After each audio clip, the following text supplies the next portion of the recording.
aux camarades pendant ce temps-là. Il rappelle. On essaye, hein, on essaye quelque chose. Hugo, est-ce que tu nous entends? Ouais, Hugo, Oui, est-ce que vous m'entendez?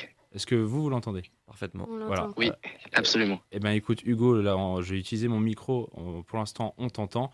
La seule contrainte, c'est que Ça marche. tu ne pourras pas directement dialoguer avec Marine et Thomas. Comment vous allez, les gars?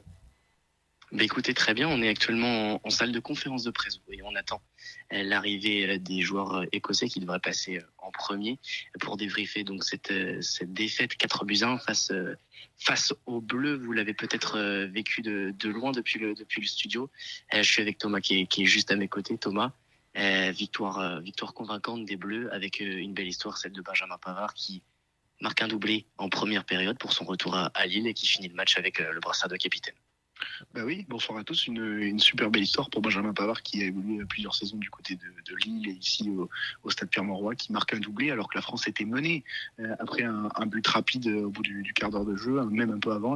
Benjamin Pavard qui a inscrit 2 buts, 16e, 26e, 2 buts de la tête. C'est la première fois qu'un Français met 2 buts de la tête lors d'un match de l'équipe de France depuis Zidane en 98, la finale de la Coupe du Monde.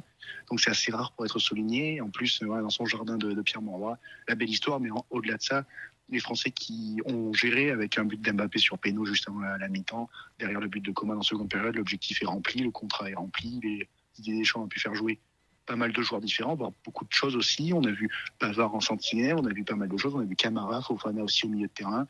Voilà, c'était un dernier match convaincant pour cette équipe de France qui bat une équipe écossaise pourtant qui aurait pu espérer mieux après l'ouverture de score rapide, mais les Français ont fait le job. Ouais, ce sont des équipes qui sont déjà qualifiées, on le rappelle, pour l'Euro 2024, puisque les Écossais, avec la victoire de l'Espagne face à la Norvège, a été assuré dans le week-end dimanche de participer à la phase finale, leur deuxième phase finale consécutive. Les Écossais, avec notamment Steve Clarke à la manette, font du très très bon travail ces derniers temps. Et on pouvait s'attendre à un match assez compliqué. Finalement, les Bleus, en première période, auront assez rapidement plié l'affaire. Et messieurs, par rapport à du coup ce match qui était juste amical bien sûr, est-ce que vous avez vu des Bleus en vue aussi de la liste dans plusieurs mois pour l'Euro 2024 marquer des points ce soir? Alors, on a eu des joueurs qui étaient titulaires. Ça a tourné au départ avec notamment Kamavinga. Alors, Kamavinga, il n'a pas marqué des points en première période. Il est notamment l'auteur de la grosse erreur qui entraîne le but de Gilmour à la 11e minute, l'ouverture du score sur un centre en retrait. Alors, certes, c'est dans la surface de réparation, au point de pénalty, mais il a le temps de faire mieux et il le remet directement dans les pieds de Gilmour qui n'a plus qu'à ajuster Mike Maignan. Il est monté en puissance, Eduardo Camavinga, en deuxième période. Après, c'est un joueur qui a à sa place déjà, qui a fait son trou dans cette sélection, même si personne n'est assuré ou presque d'être à l'Euro 2024. Il est monté en puissance, il a rectifié le tir en deuxième période. Thomas, parmi les rentrants, est-ce que tu penses à quelqu'un? On peut parler de Benjamin Pavard, mais on a déjà évoqué le cas. Est-ce que tu penses à quelqu'un? Parmi les rentrants, c'est vrai que c'est compliqué parce qu'il y en a qui ont eu une demi-heure de jeu. Je pense à Kingsley Coman, je pense aussi à Youssouf Fofana, Boubacar Kamara, des joueurs qui ont eu quand même du temps de jeu ce soir, mais ils sont rentrés à un moment un peu plus creux pour l'équipe de France où les tricolores avaient fait la décision, le rythme était un peu moins intense. Alors il y a eu, c'était clair, avec le but de Coman suite à la double barre, hein, d'abord de Griezmann et ensuite celle rentrante de Coman, mais les entrants, j'ai pas trouvé qu'ils se soient vraiment démarqués. J'ai bien aimé la charnière Pavard-Konaté. J'ai bien aimé leur association parce que c'est deux profils un petit peu différents, qui sont assez complémentaires. Et j'ai bien aimé la façon dont ils se sont comportés de l'un par rapport à l'autre. Alors bien sûr, l'attaque écossaise a été un peu en délicatesse. Hein, ça a été compliqué pour eux. C'était pas un match vraiment aisé pour les attaquants écossais. Mais bon, ils se sont bien comportés. Après, sinon, difficile de sortir la performance d'un joueur. Mbappé qui confirme après son beau match aux Pays-Bas.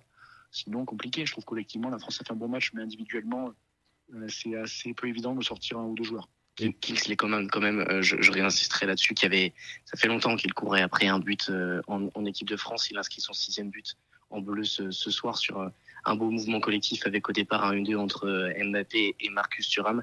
Un petit peu de confiance pour Coman, ça va pas lui faire de mal sous le maillot bleu.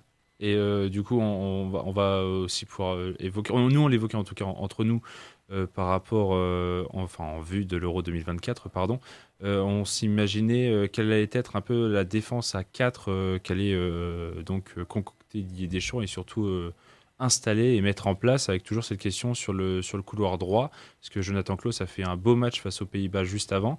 Pavard, a priori, est aussi convaincant, puisque réaxé en défense centrale avec son club, et donc peut-être convaincant aussi ce soir dans ce rôle-là. Quelle défense à 4 vous imaginez pour les Bleus? Écoutez, alors qu'on a voilà, les conditions du direct, on a les Écossais qui rentrent en conférence de presse, on va s'éclipser pour ne pas déranger la conférence de presse. On est sorti. La question, Adrien, c'était sur la défense à 4. Alors, il y a évidemment le rôle de Kylian, de Benjamin Pavard, rien à voir, qui jouait ce match en tant que titulaire après de longs mois à plaider sa cause auprès de Didier Deschamps pour évidemment essayer de jouer à son poste, celui de défenseur central droit, dans une défense à 4 ou à 3, même s'il préfère à 3. Il se voit plutôt défenseur central, même dans une défense à 4, carrément même. Il a obtenu gain de cause et ce soir, il fait une grande performance. Benjamin Pavard, c'est quelque part une confiance rendue. Après, il y a une hiérarchie qui est établie déjà depuis la Coupe du Monde dernière, avec un Dayo Upamecano absent sur ce rassemblement, qui est un titulaire en puissance, qui est en septembre celui, et même un petit peu avant, qui s'est affirmé comme le leader, le patron de cette défense centrale française. Et à côté de ça, il y a un Ibrahima Konaté titulaire encore ce soir, alors qu'il y en avait d'autres qui pouvaient postuler, même si Jean-Claire Todibo a subi une semaine un petit peu compliquée, même si Castello Luqueba avait sa zéro sélection au compteur. Il a compté sa première sélection ce soir. Ibrahima Konaté enchaîne tout de même, et ça, c'est une preuve de confiance de la part de Didier Deschamps. Je ne sais pas ce que tu en penses, Thomas, mais je pense qu'Ibrahima Konaté a une place de choix dans la tête de Didier Deschamps, en sachant que il y a aussi Upamecano de côté. Ouais, mais je pense que par rapport à ce qu'on pouvait voir avant des grandes compétitions il y a quelques années pour l'équipe de France, là, défensivement, on sait que d'habitude, c'est un secteur qui est plutôt installé et il n'y a pas beaucoup de rotation. Là, je trouve qu'il y a des places à prendre. Que ça soit dans l'axe de la défense, tu l'as bien dit et tu l'as bien résumé, pour Konaté, pour Upamecano, pour Jean-Claire Todibo, pour des joueurs comme ça, Liba également, mais sur les côtés aussi. Et je maintiens qu'il y a un énorme boulevard pour Jonathan Klaus. Alors, son match de ce soir a été un peu délicat, je l'ai pas trouvé, on l'a pas trouvé avec Hugo très incisif, il a eu du mal dans les duels. Alors, je pense, selon moi, que c'est normal, ça arrive. Il a fait des bonnes prestations pour ses premiers matchs, mais là, un coup de mou, ça arrive. À gauche aussi, il y a les deux frères Hernandez qui peuvent postuler. Non, je pense qu'il n'y a pas de hiérarchie pour le moment. Il n'y a pas de joueurs vraiment installés à ces 4 postes-là. Le système, on sait qu'il va plus ou moins rester le même avec ce 4-3-3-là, mais je pense que les zones peuvent bouger. Et en plus, on a des joueurs complémentaires en défense. Donc, je pense que même Boubacar Kamara, par exemple, peut dépanner en défense centrale sans problème. C'est plutôt une richesse de ce côté-là. Il y a le gardien qui est installé, mais en défense, je pense que ça peut bouger. Super. En tout cas, merci beaucoup d'avoir rappelé. J'ai essayé de vous envoyer en direct. Pour l'instant, ça n'a pas fonctionné. Et peut-être qu'on essaiera de régler le problème pour les prochaines semaines et essayer ce genre de dispositif. Merci à vous deux. Je vous laisse profiter pleinement de la conférence de presse. Merci les gars. Et puis bonne fin d'émission. Ouais, merci à vous. Salut.